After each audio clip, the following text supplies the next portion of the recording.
Urvik main contributions in the field of public administration. In the beginning, we can talk. In the classical approach, in the part of this lesson, the introduction of classical approach, the beginning of classical approach, how it has started, what are the reasons behind the starting of this classical approach, and other things which are come under the classical approach, we can talk. So this is shareable to everyone. Have you? Yes, sir, we can see. Yeah, that slide is visible? No, the slide is not visible now. Oh, then I will share it. Just a minute, I will share it. Or if you just WhatsApp to me, I'll share it on my computer. Yeah, definitely.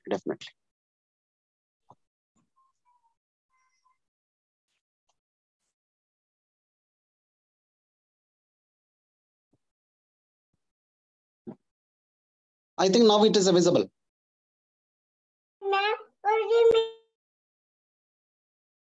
Clifford, now the PPT yes, sir. It's visible, sir. Yeah. Okay, I will get to that. Okay, the beginning of classical approach and proponents means the pioneers in the classical approach, we can talk. And what are the areas which are come under the classical approach and main contributors of classical approach and main critics also, we can talk. Then we will start this classical approach. When you're talking about this classical approach, my dear students, this classical approach is useful for every human organization have a purpose. So that purpose can be fulfilled with the organization. So education, it is our purpose to gain the knowledge.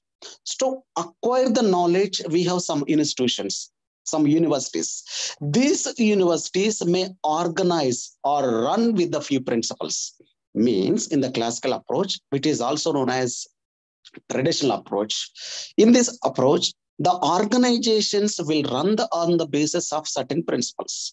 Means the classical approach mainly emphasize or focus on the organizational principles. So a group of human beings coming together to achieve a common objective or common purpose to gives to the organization. So there are certain principles all there. So these principles actually is defined by the Urvik. He says that activities are necessary to any purpose for any organization. So he says that in human history, from a good gathering stage to the modern age, we have some principles. So with that principles, we have developed. So he says that industrial revolution is one of the reasons for the development of science and technology. So when we have the science and technology, when we have the industrial revolution, we need some principles for the production purpose. So due to that reason, we can say that the principles of organization are emerged, and they say that the principles are very important for every organization. Without principles, that organization is meaningless. So according to classical thinkers. So in the classical thinkers, we can say that they said, systematic and scientific study of organization means the classical approach, which was said by the Fayol, Luther Gulick, and Urvik. They said that classical theory is based on the systematic study and scientific study of organization. It will study the organization, how it will work, and how the principles will help to the organization for the development of the organization.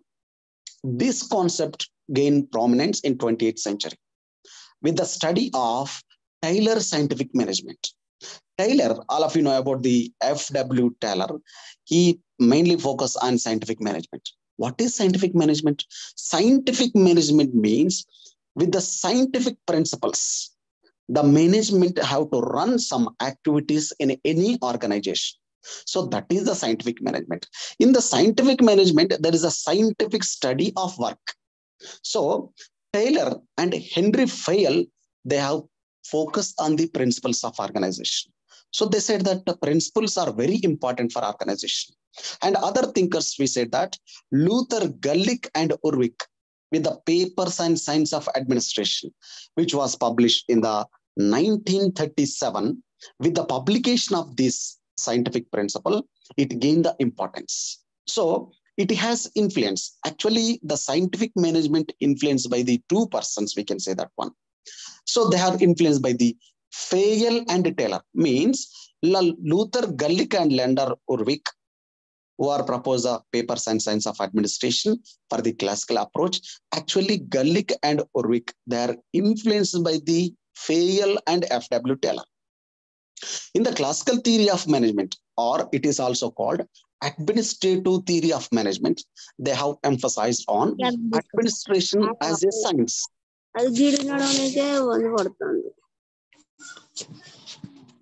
So administration as a science, they say it's a science. And they argue that engineering become a science because they have certain principles. So public administration should be a science. So that's why they need some principles. Means classical approach focus on the principles of administration and the science of administration. So it is arguing that, it is focusing that public administration should be a science. So for that purpose, Luther Gulick suggested 10 principles of organization. These are division of work and are the work specialization, first point. So in examination, they will ask the principle and the scientific management, what are the Luther Gulick contributions in the classical approach or in the classical theory or in the organization theory or administrative management theory. So Luther Gulick principle, 10 principles he has advocated. He has proposed. He said the 10 principles. These principles are division of work. First principle. Division of work means in the organization, to achieve the organization goals, we need to divide the work. Or it is also called work specialization. So the persons who have the knowledge in the particular task or particular work, we need to assign them. So division of work, dividing the work, that is the first principle. Second principle, departmental organization. That work has to hand over to the particular department. Next one, coordination. This coordination is very important to achieve the goals of organization or accomplish the goals of any organization. So coordination, cooperating in the organization, coordinating in the organization through hierarchy way. So this is another principle. And coordination through committees also one of the principle which was suggested by the Gulick. And another one, delegation. Delegation means hand over to some work, some task to the others. So that is called a delegation. And deliberate coordination, another principle. Decentralization. Decentralization means, all of you know that, dividing that work to others. Or single person is not going to lead that work, and with that take the others' help. That is called decentralization. So unity of command. Unity of command means one person will order, remaining people will do that. So that is a unity of command. In organization, that manager, or we can call the different names, leader or president or chairman, can command to his subordinates. They will try to do it. So that is a unity of command. So there is no dual command. Unity of command means one person will order, remaining will do it. So this is one of the principle in the 10 principles of Gulick. And line and staff agency will be there. Span of control also there. Span of control means span, limitation of control. Control means we can supervise. So an individual can supervise how many members in the organization. That is called span of control. For example, a teacher can control 30 or 60 students in a classroom. But when you're talking about span of control, Gulick says that span of control depends on sometimes the capacity or knowledge of the individual. So these are the 10 principles which are proposed by the Luther Gulick in the scientific management. Once again, repeat you, 10 principles, Gulick principles, which was said by the Gulick: division of work, departmental organization, coordination to committees, delegation, deliberate coordination, decentralization, unity of command, line and staff. I want to clear this line and staff agency. Line agency and staff agency. Line organization or staff organization. Line organization means which will do top in the organization, which will command. That is a line. Staff agency means, or staff organization means, which will try to accomplish their work, which will help to do that work. That is a staff, like manpower, this thing will come. Line means the orders which we can receive from the top level. That is called line agency. And after this one, few pioneers in the theory of classical approach or classical theory. These are, we can say that one, Taylor, Henry Fayol, Luther Gulick, Urvik, J.D. Mooney, his name is John D. Mooney, and A.C. Rayleigh, M.P. Follett, her name is Mary Parker Follett. So all the thinkers are pioneers in the theory of classical approach. Please remember that. Pioneers in the theory of classical approach, F.W. Taylor, Henry Fayol, Luther Gulick, and Lendell Urvik, J.D. Mooney, A.C. Rayleigh, Mary Parker Follett. So they can call it is called as a close and mechanical organization. Remember that classical approach is also called traditional approach. It is also called as a mechanical organization or mechanical approach and close approach or close organization. What is close organization or mechanical organization? Mechanical organization means which organizations may not give the chance or may not talk about the human relations. So that is called mechanistic theory or mechanic organization. Means that classical approach is also called traditional approach and mechanical theory or mechanical approach. So these are the pioneers. Who are pioneers in the theory of classical approach or classical approach theory? Taylor, Fayol, Luther Gulick and Urvik, J.D. Mooney, A.L. Rayleigh, M.P. Follett. We can talk about the contributions of F.W. Taylor, Fayol, and Gulick Urvik main contributions. We can talk about the Henry Fayol contributions. So he says that it's a kind of managerial approach. This classical approach stress on the structure of organization. Remember, this classical approach or traditional approach, mechanical approach, focus on the stress of the organization principles. So it's one principles. And they says that, Fayol says that principles are universal. And these principles have the universal validity or scientific validity. These principles can be applied entire the world and it have the scientific validity. So one work method will be there. That work method has to apply entire the world and the different level organization, different institutions. So that is called scientific validity or universal validity. According to Henry Fayol, he says that under the classical approach, 6 sets of activities are common to every organization. So we have the question is here. What are the contributions of Henry Fayol in classical approach? We need to write in the classical approach, Henry Fayol says that managerial approach stressed on the importance of organization structure. And Fayol says that this classical approach is a universal and scientific validity. And Fayol has said that 6 sets of activities or 6 activities are commonly practiced in every organization. These 6 sets of organization, first one is technical activity and commercial activity, financial activity, and security activity, accounting activity, administrative function. All these 6 are common. Says we can find out technical activities in every organization common. Commercial activities, financial activities, security activities, accounting, and administrative activities are very common to every organization. So this is a Fayol 6 functions or activities of organization. And Fayol, in the part of classical approach, his contribution, that is POCC. Under this POCC, that POCC acronym, each and every word can say about the few activities. So we can say that one under POCC, P stands for planning. In every organization, we need planning. O refers that organization. Organization means organizing in a particular way, preparing that one. And commanding. Commanding means giving orders. And coordinating. Coordinating means coordinating the subordinate activities and other departmental activities. So that is called coordinating. So controlling is also one of these one. So this is come under POCC.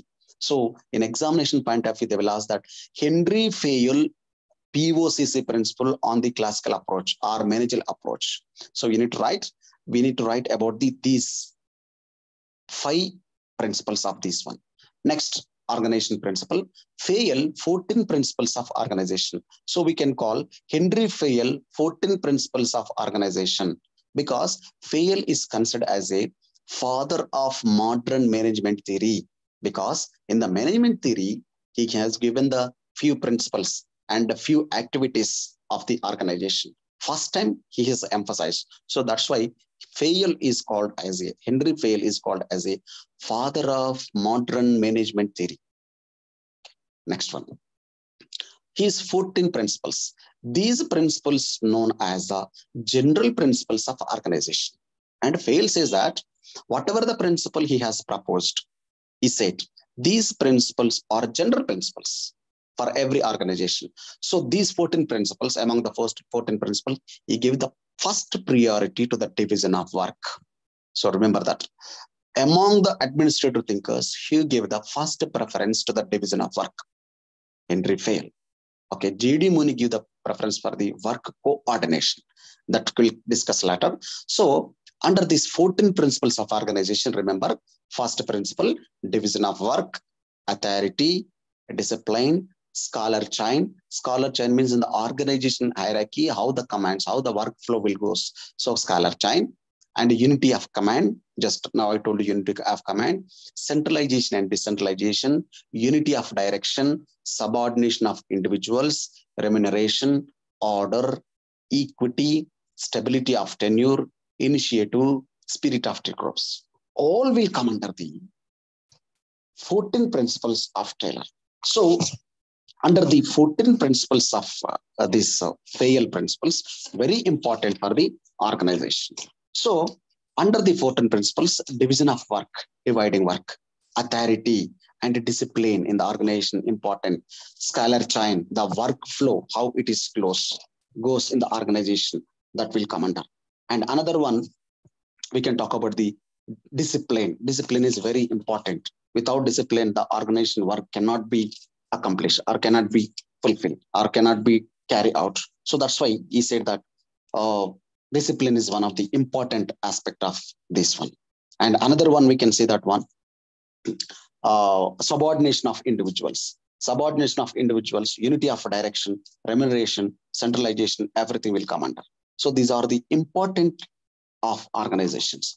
So unity of command. So I said the discipline. Discipline is nothing but I told you just now.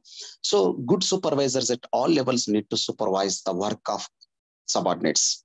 And discipline in the organization, respect for agreements which are directed to achieve the obedience or application of energy and outward marks of respect. So it is incumbent upon managers at higher levels as much upon the lower levels employees. So the best means of establishment of discipline, the best methods to achieve the discipline, first one, good supervisors. We need good supervisors in the organization for the discipline. And agreements as a clear and fair as possible. So in the discipline activity, he said that the agreement, whatever the agreements between the subordinates and managers, it should be very clear. Otherwise, it's difficult to the organization. And another one, he says that sanction of penalties are judiciously applied. Sanctions means that punishments. If any person is doing something wrong, then judiciously you need to punish. So it should be what you call proper way we need to do it. And unity of command. So fail means that for any action whatsoever, then employee should receive order from one superior only. That is called unity of command. Remember that in the unity of command means employee should receive order from one superior. That is called unity of command. So Fayol says that should it be violated, authority is undermined, discipline is jeopardized, order disturbed, and stability threatened. So without this unity of command, if dual command will be there, then it will be dilute. He's telling that. So one person has to give the orders. If two persons will give the order, what will happen? So if the two persons are giving orders in the organization, it's a divide up authority between two members. Imperfect demarcation of departments. So there is no perfect department demarcation and functions also. So constant link up between the different departments, natural interlinkages. So this is a problem will happen. Next one, another principle next comes under the unity of command or unity of direction. Unity of direction, one head for one plan. So that is a unity of direction or unity of this one we can call. Next one, we can talk about the centralization and decentralization. Centralization means division of work, belong to the natural work. So Fayol wrote that in every organism, animal, or social sessions, coverage towards the brain and direct part. So he says that centralization is a present to greater or lesser extent in all organizations. So the questions of centralization or decentralization is a simple questions of proportions.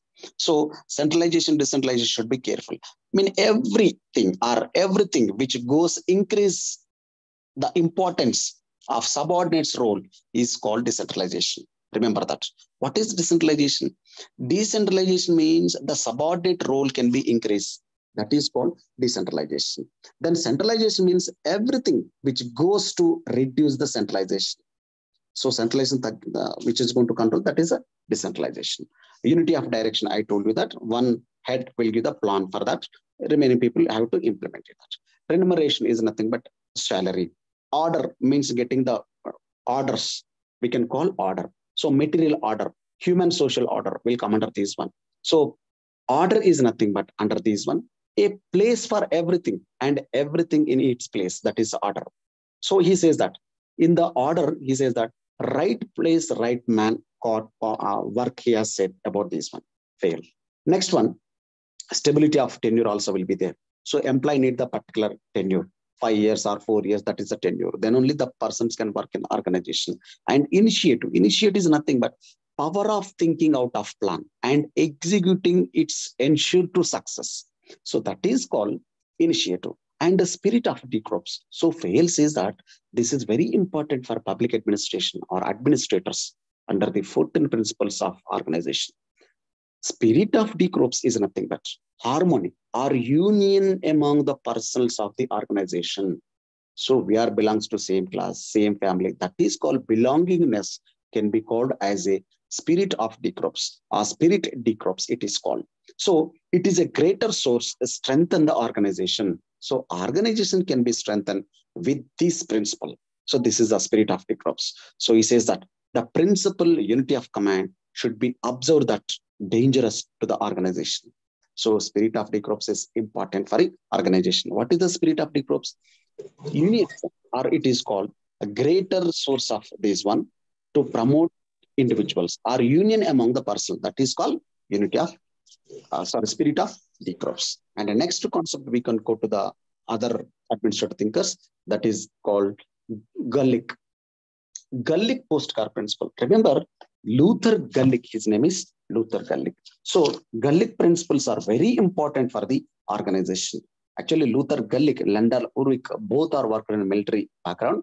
So Luther Gulick proposed post-corp theory. Remember this one. So this theory explains about the functions of the executive. The post-corp acronym give the each and every word explains about the functions of executive. Once again, repeat you. According to Gulick, the administrative consists of 7 elements or 7 functions. So he said these 7 functions in the acronym of postcard. To delineate these functions means each of in this acronym stands for one function or one element of administration. Means in the postcard word, that word, each and every letter can say that each and every function of the executive. So we can say that one Gulick postcard can be expanded. P stands for planning, O stands for organization or organizing, S stands for staffing, and D stands for direction, CO stands for coordinating, R stands for reporting, B stands for budget. So my dear students and friends, being a public administration student, we need to follow the postcard principle in our general life also, in every activity. We need to go with the plan. That plan has to organize with one organization.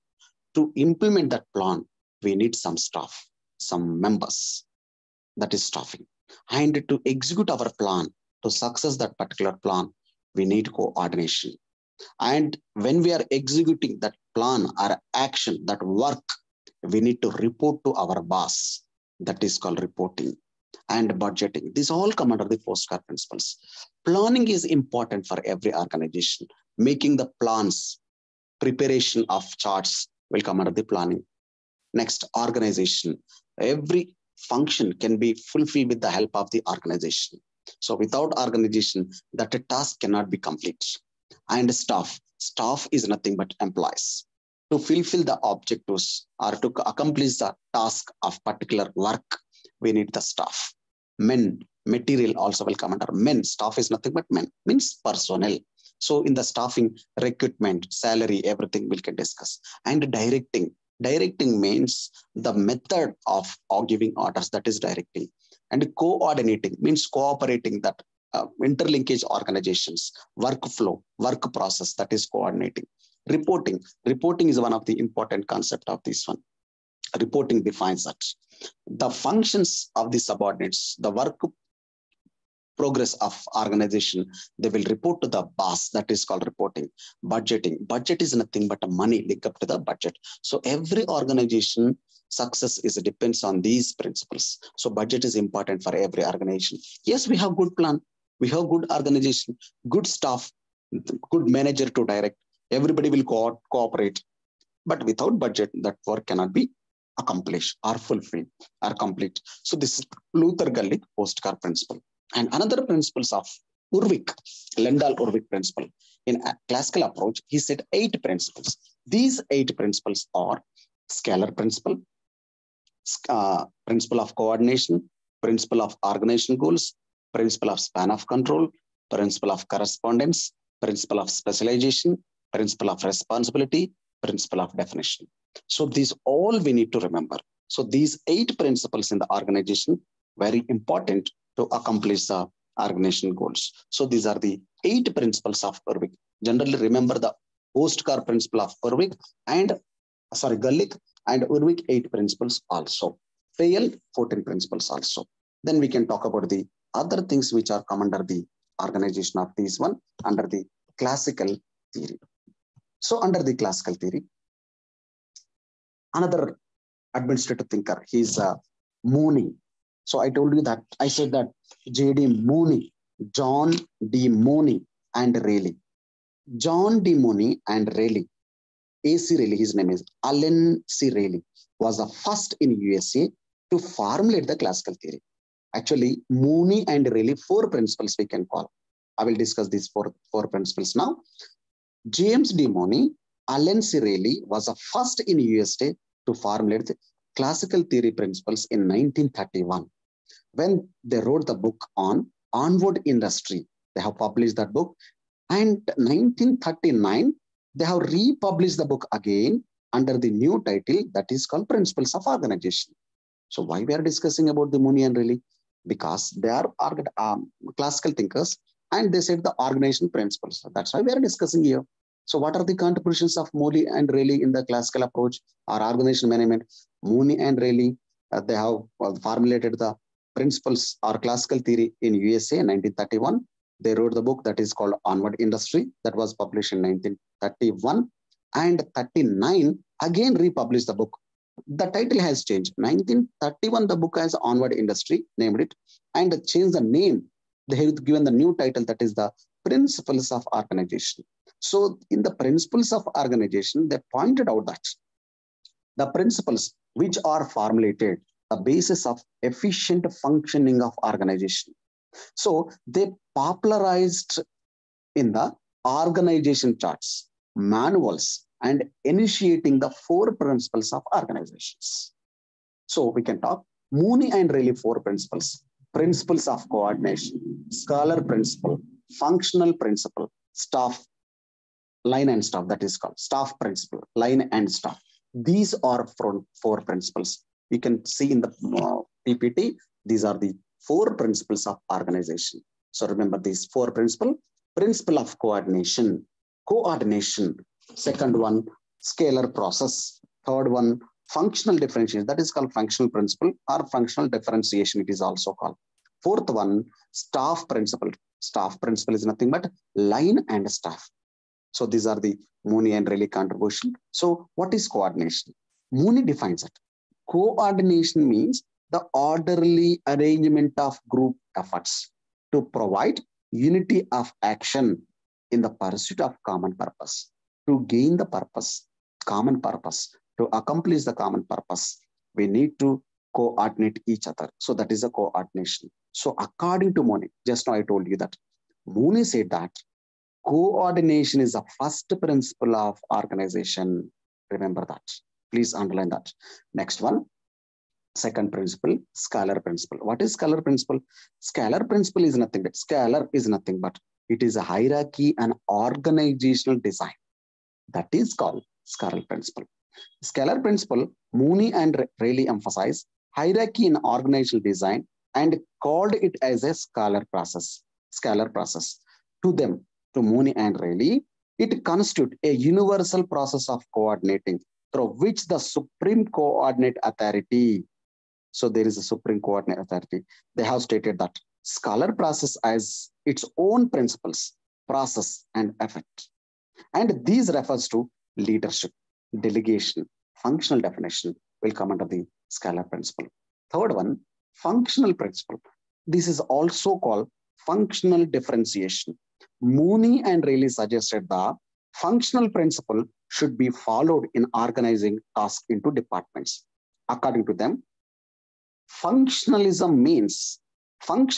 is the differential between kinds of duties.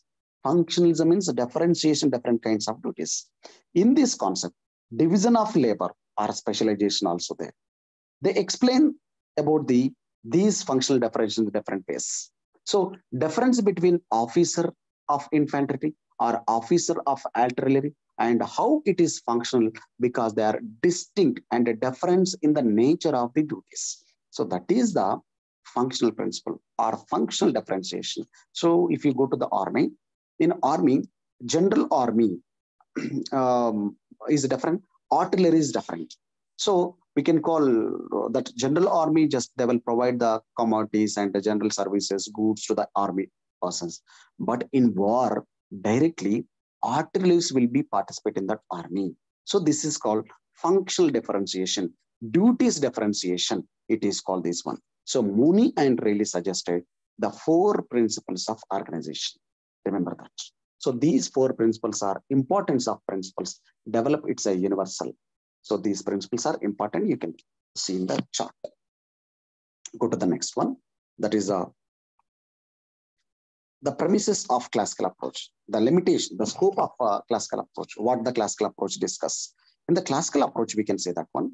First one, the important structure. In the classical approach, it is emphasized about the structure, means organization hierarchy. And Gullick says that lack of design is illogical, cruel, wasteful, and inefficient. Gullick says that in every organization or any organization, we need logical design. So he said that logical design is nothing but structure.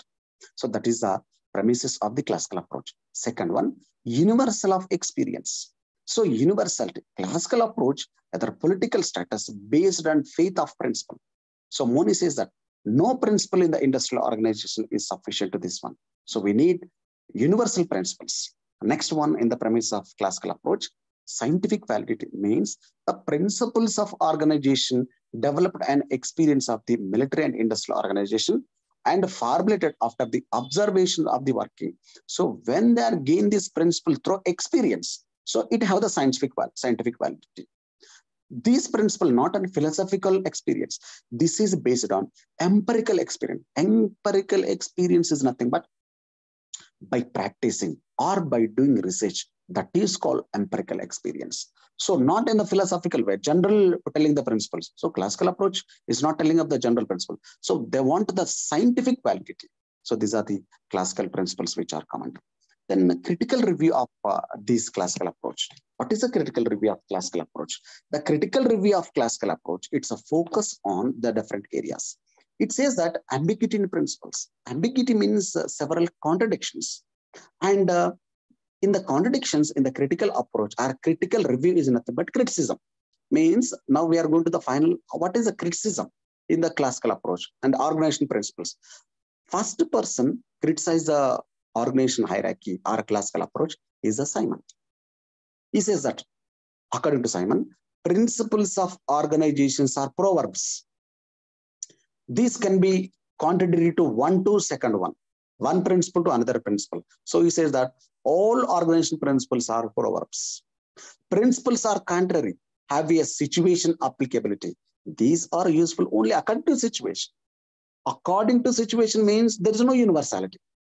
When the principle is applicable, entire the universe, that is a science. That is universality. When it is applicable to person, organization to organization, state to state, and different principles, these are not universality. So that's why Simon said these principles are not applicable. So this is called proverbs. So another critic, second one, absence of scientific validity. There is no scientific validity. So these are not applicable to the universe. Next one, incapable of prediction. So the prediction is wrong. In the scientific management, in the classical approach, the organization principles are incapable of prediction. Because when you say about the water, means H2O, in that H2O, 2 molecules of hydrogen, 1 molecules of oxygen will be there. So that kind of principle we need the classical organization, classical approach. So in the classical approach, one principle applicable to one organization. When you go for the other organization, there is a second principle will be there. So the principle is not same. So that is here, that is incapable of prediction. And another criticism, the classical approach is a mechanistic theory or mechanistic in emphasis or focus on mechanical theory. Mechanical theory means they treated that humans as a machines in the organization. The people or employees like nuts and bolts in the organization. Means they have not given more preference to the human being. So that's why we have the human relations approach in the organization. So in the humanistic emphasis, they treated the people as a nuts and bolts. They never consider the emotions, likes, dislikes, attitude of individuals or employees in the organization. So this is one of the criticism. Next one, classical approach treated that pro-capital bias. Pro-capital bias. Actually, it will focus on production, not on human growth. So they want to see the production. In the classical organization, in this approach, in the organization, the principles are there. Only that principle only for the development, production, this thing will be there. So that is one. And a pro-management bias. It is a pro-management. It is support to the management, not to the laborers, not to the workers, not to the employees. So that's why this classical organization, we are discussing about the supervision, control, coordination, but we never talk about the welfare of people, network conditions, work conditions of employees, informal communication between the employees. We never talk about that. So this is a critical review of this one. And absence of sophistication means it's a just good theory. Classical theory is a good theory. It's a capsule form. Whenever we have the fever and something, we will have the tablet. Then that remedy, that is a remedy for the temporary purpose, not permanent solution. So this is classical theory. So in the part of this lesson, we have discussed many things which are come under. Just at a glance, I will repeat to you. So in the classical theory, we have talked about the classical approach. What is the classical approach? What is the scientific management? Taylor, Henry Fayol, Luther Gulick, and others we have discussed here.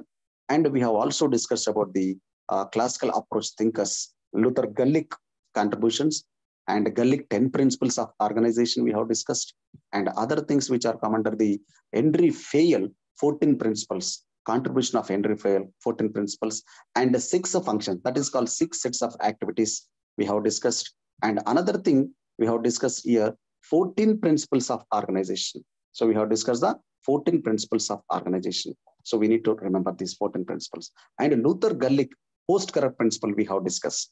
So in the post-corrupt principle, we have discussed these elements, planning, the organization, staffing. Remember this. This is important in examination point of view. Even the 14 principles of organization also important for that one. And next, Fayol contributions, the 6 sets of activities. Remember, these 6 sets of activities is very important for the organization.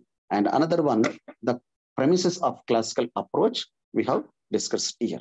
Next, to go to the another concept. Do you have any doubts in this concept, ma? Any doubts? Okay. No, sir.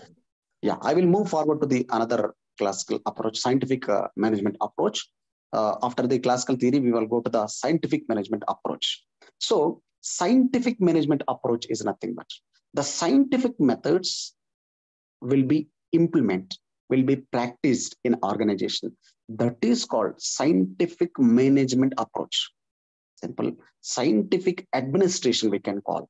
So based on some principles, based on some rational practices, we can run the organization. That is the scientific management. So in the part of scientific management, we can talk about the F.W. Taylor contributions. Frederick Winslow Taylor, his name is. So what is his contribution? We will try to know it. So we can focus on what is scientific management in the part of introduction, life and work of F.W. Taylor, and a contribution of scientific management and impact of scientific management. If we have any administrative principle, it should be impact or useful to the society. So what is the impact of that? And critical evaluation, critically evaluate that concept of scientific management by the F.W. Taylor. So we will discuss this one. First one. In the scientific management, the father of scientific management we can call F.W. Taylor is the father of scientific management. Why we can call him as a scientific management father? So scientific management was propounded by the Frederick Winslow Taylor, first decade of 20th century, and is a first coherent theory of administration. The Taylor was not originator of this theory actually. The Charles Babbage, Henry Tawney, Frederick Hansley, and Henry Metcalfe developed this theory actually. But the scientific management theory developed in a chronological way by the Taylor. So that's why we can call the Taylor is the scientific principle management or the father of scientific management. Father of scientific management. So we will talk about the F.W. Taylor. So Taylor was born in 1856, Boston City. So he is a graduate in law career, but he quit that. And he joined as a apprentice in enterprise hydraulic work in Philadelphia, USA. 4 years he worked as an apprentice in that organization. Where he worked the 4 years in that organization, he learned the work method. So if you are working in any organization, it won't be waste. We need to learn the few concepts or few things. We need to observe that one. So he joined as an apprentice, but he became the midwell steel worker in Philadelphia and USA.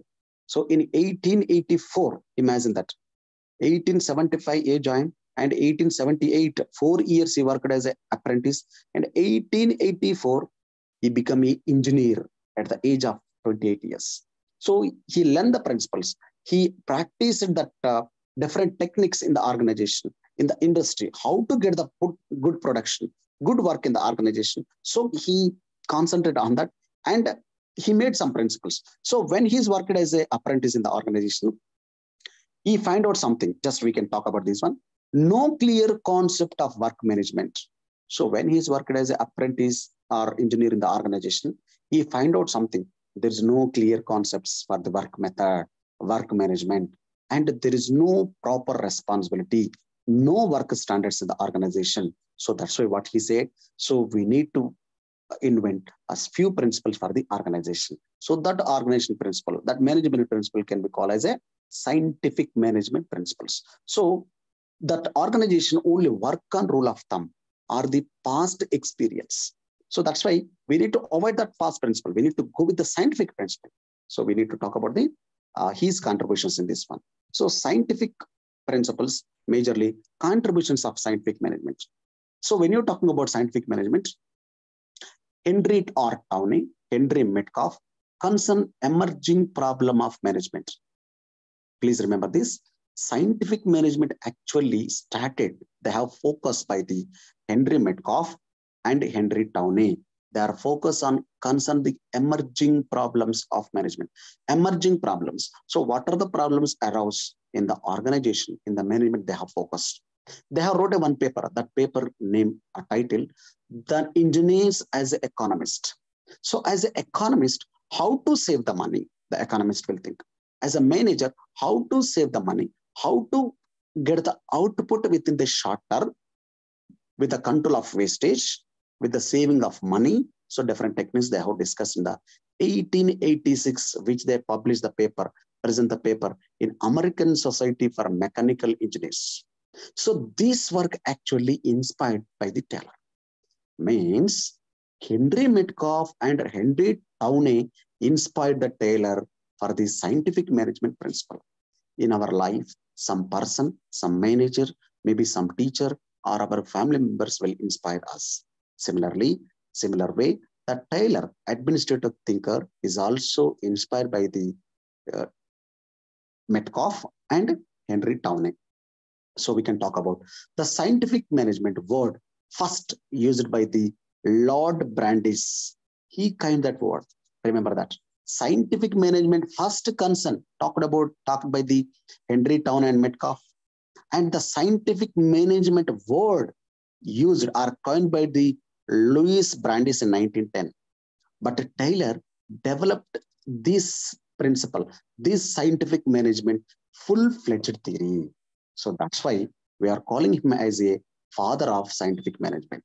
So he began to change some mechanic tools, speed metals, high-speed steel. So all the invented by the F.W. Taylor. So that's why we can call him as a father of scientific management. So these principles can be called as a Taylorism. Our scientific management is also called Taylorism because ism. So because Taylor innovated these methods, so that's why we can call Taylorism. So in the part of scientific management, Taylor wrote a number of books. Among these are, first one, Piece Rate System, published in 1895. Second one, Shop Management, 1903. And Art of Cutting Metal, so 1906. And The Principles of Scientific Management, 1911. So these four works especially focus on work methods.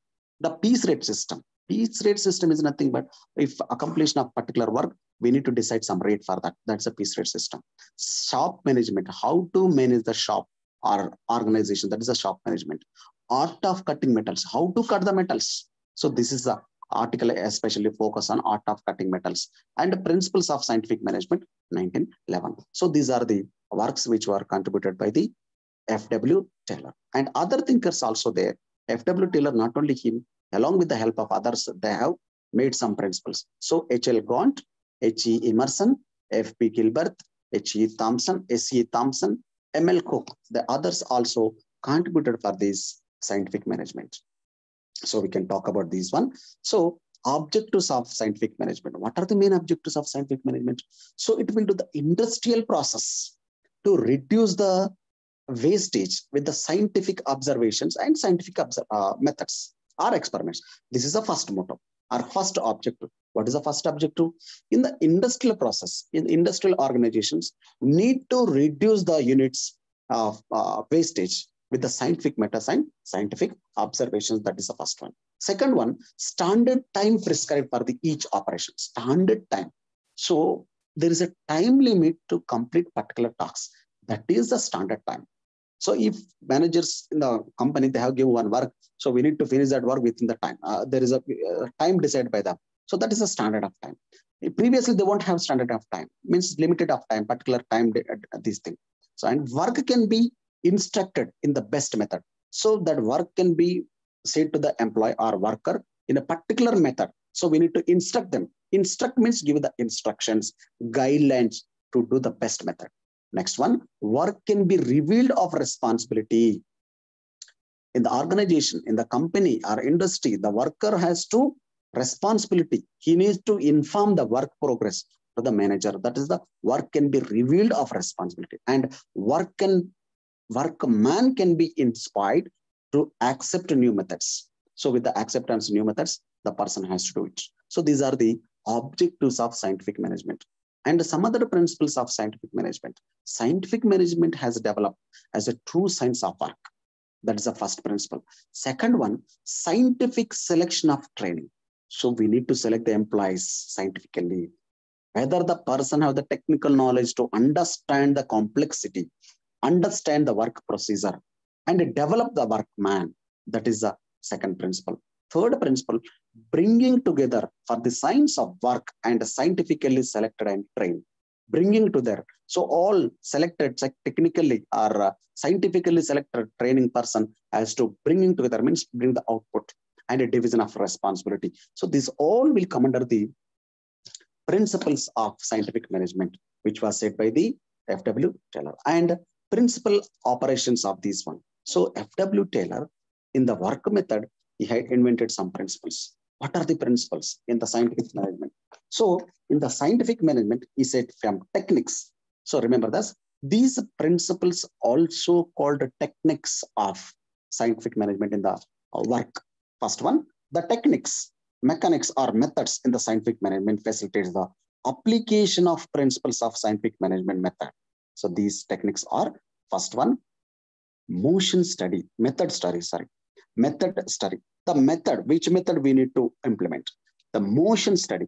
Motion study is nothing but, this is a technique, standardization of work method. So it is designed to determine a preferable work method with concept to the tool and equipments, raw material, hand and body motion. So we'll come under the motion study. Means how to move our body, how to take a material, how to use that raw material, how to use that particular tool. So this is a motion study.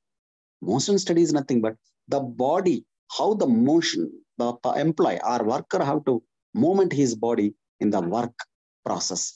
We can say that one in brief, it is one best way to the work. So that is a motion study. Method study means one of the method to use that work, to complete that work, that is a work method. And motion study means body movement in the organization, in the industry or in a particular work, that is a motion study. Another one is that, time study. Time study is nothing but it is used to determine the time for the completion of work.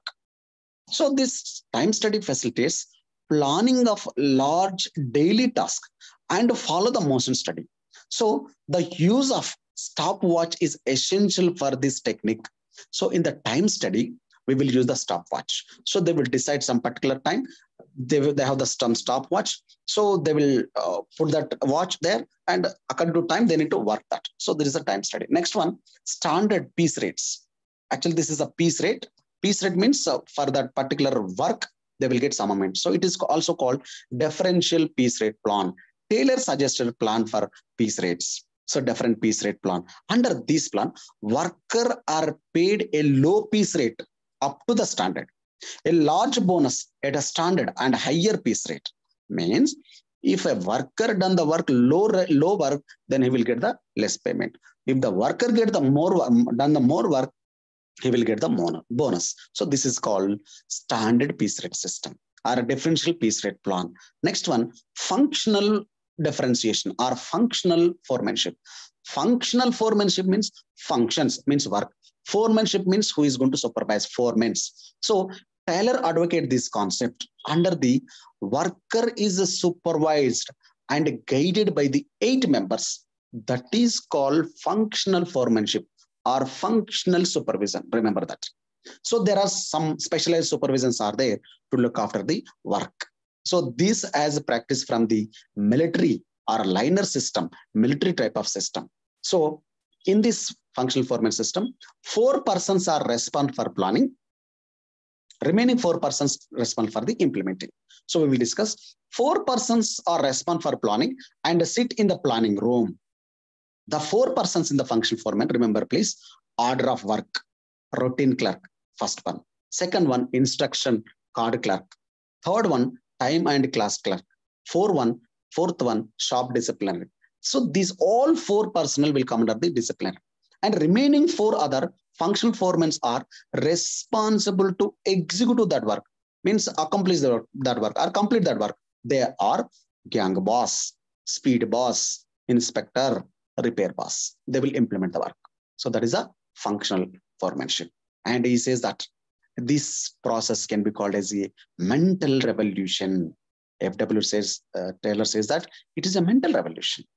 So next we can discuss the mechanism of management. So use of stopwatch, standard of tools, planning and large daily tasks, time-saving devices like slides, stopwatch, use of instruction cards, and adoption of proper classification of system, use of bonus, application of exception, principle of promotion, and a modern customer system. So all will come under the principles of management, F.W. Taylor. And what is the impact? So we need impact with the theory. So these scientific principles are applied widely in the international wide. It's an amazing thing. The United States of America in 28th century in 1910 established a committee or commission on economic reforms, especially economic and efficiency. So under the presidency of William Tafts. So he said some recommendations to implement the scientific principles. So it has popularized the scientific movement in America. So President Woodrow Wilson is also focused on administrative efficiency. Means he also suggested for the implement the scientific principles. So impact of scientific management in USA, and the second one, impact of scientific management in Russia. So communist country Russia is also applied these scientific principles in the Russian management. Scientific management was identified Taylor name in 1920, and Lenin in Russia suggested to use that scientific principles in industrial management. To apply these principles of scientific management in 1930 to 40 means 1 decade they have used these scientific principles in Russia also. So they popularized a greater and more efficient production. So this is comes under the impact of scientific management in USA and America. So these principles are criticized by the different organizations. See, when you see these principles, we can see this one. This is a mechanistic theory.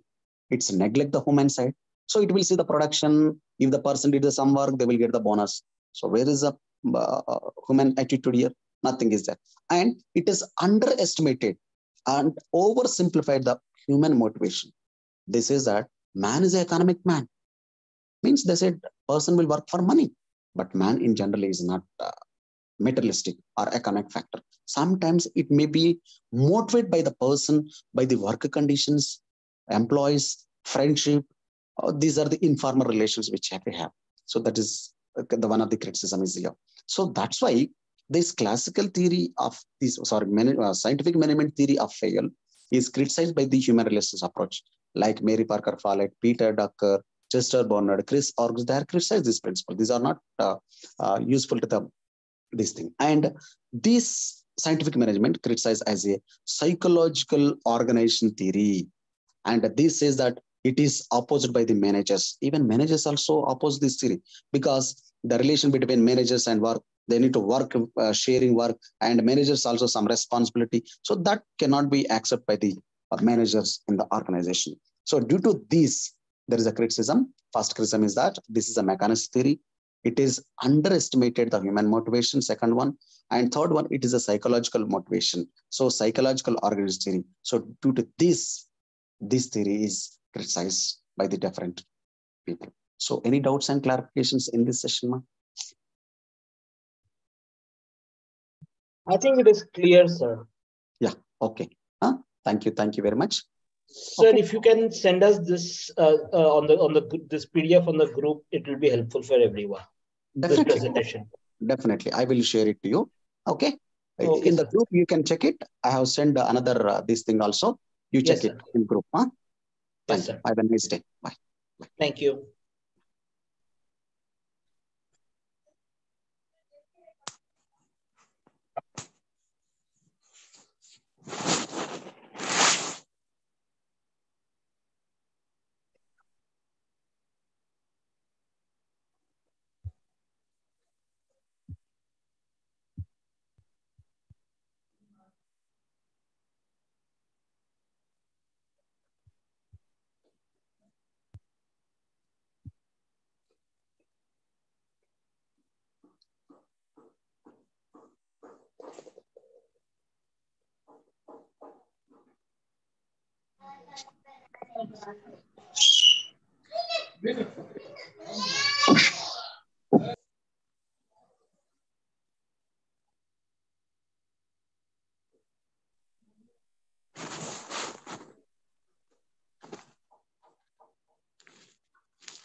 Can somebody add me to the WhatsApp group?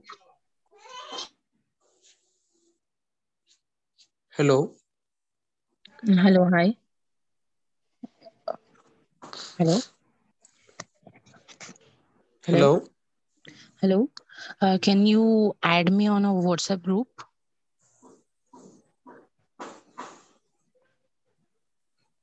Can you hear me? Hello? Hello? Can you hear me? Hello? Can you hear me?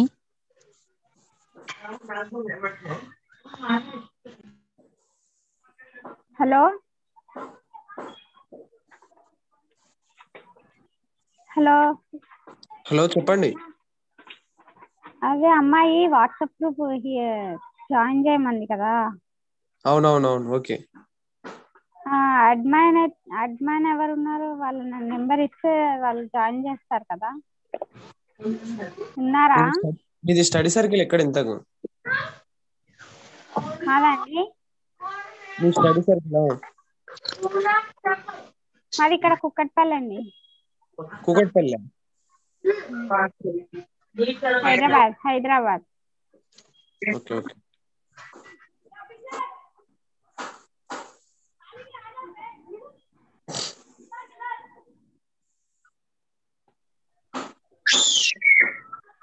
Hello, ఇందాక ఎవరు Hello? అడిగారు phone number? Me. Yeah. Sumira. Okay, you message him. I will give you phone number. Okay. 720.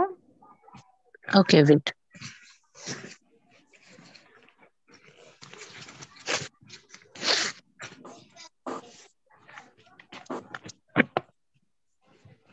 Seven 2 0 42 42 30 30 300.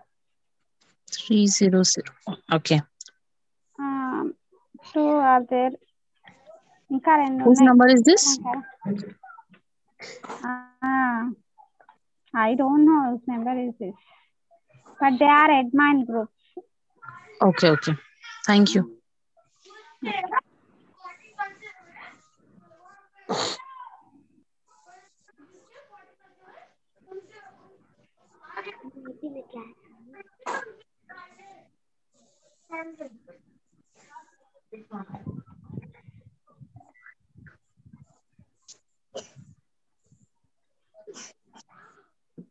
I'm leaving.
Hello.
Arsha? Arsha?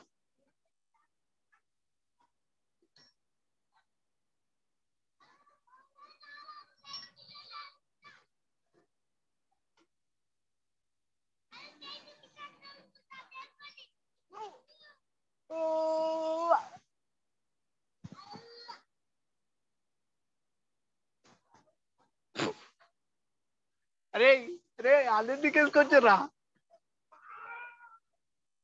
రే రే మను మను ఆ పొట్టులు ఎందుకు పట్టుకొచ్చిర్రా పక్కోండి